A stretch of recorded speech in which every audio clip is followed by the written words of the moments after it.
आज जो नई सुबह फाउंडेशन के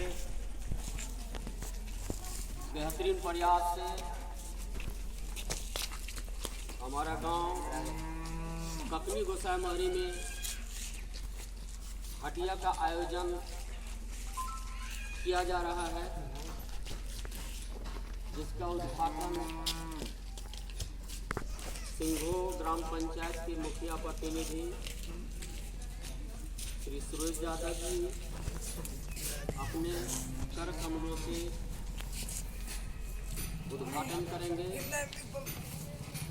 और नई सुबह फाउंडेशन के कार्यों का सराहना करते हुए इस हटिया को कामयाब बनाने में अपनी भूमिका निभाएंगे। तो अब मैं सुरेश प्रसाद यादव जी को आमंत्रित करता हूं कि वे अपने कर कमलों से आज इस उद्घाटन समारोह को संपन्न करें।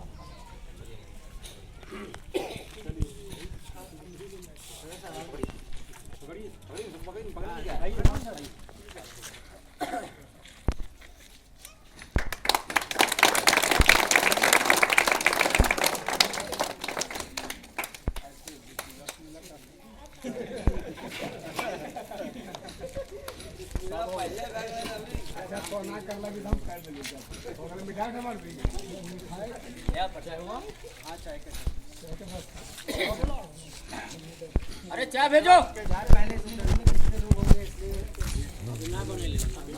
बन जाएगा रुकिए, जिनको पीना हो रुकेंगे, नहीं पीना हो जाएंगे।